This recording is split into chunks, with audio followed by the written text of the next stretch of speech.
今天我利用这个机会来向世界各地的莲友们报告一个非常重要的观念：人生无常。这是佛一再提醒我们末法年代的众生一定要注意，而且要深入去体会。无常是变化多端，没有办法固定保持那种常态，随时都在变，这叫做人生无常。从前印度有一位非常美丽的姑娘，叫做莲花色。因为她年轻貌美啊，所以有很多王子公孙这种富家子弟追求她。起初她只是义务应付他们，最后呢也经不起感情跟金钱的诱惑，变成了人尽可夫的云泥啊，很淫荡的女孩子。然而在她享受几年的快乐跟幸福之后呢，渐渐的她对这一种生活生起了厌恶之心。有一天他来到了祇园精舍，听佛讲经说法，了解到人间的富贵有如花间的露水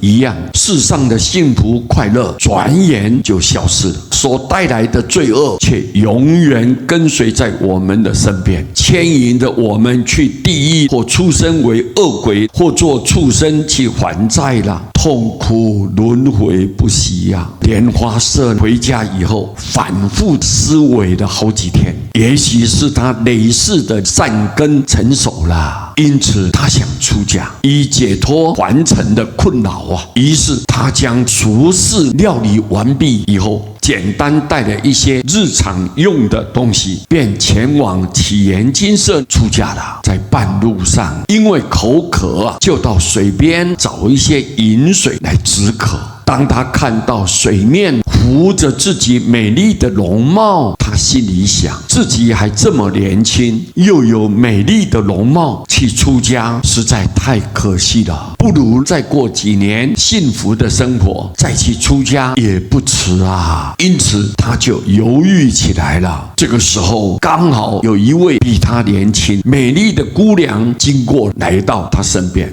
莲花色便跟他打个招呼了。两人讲得很投机，也非常的投缘。忽然那位姑娘突然间叫起来了，说肚子疼，肚子疼。随后就哀声叫苦，在地上爬来爬去的，没有多久就一命呜呼了。过了几个钟头，身体就膨胀了，接着七孔都流出了脓血啊。莲花色看到这些情景呢，才觉悟人生无常，便将姑娘埋葬起来，然后毫不犹豫直接前往祇园精舍出家去了。各位，我们有这个公案，体会到天下的女人人人爱美，男人何尝不想英俊潇洒？可是肉体上的青春美丽就像春天的花一样，不久就消失了。光阴似箭，日月催人老。昨天如花似玉的姑娘，今天已经变成白发苍苍的老太婆了。一般人总在情场失意，或者事业学业失败，或者心理受到刺激，心灰意冷的时候，才想到出家，以为出家是一种逃避现实的行为，否则世间这么多的山珍海味、鱼鱼肉肉呢，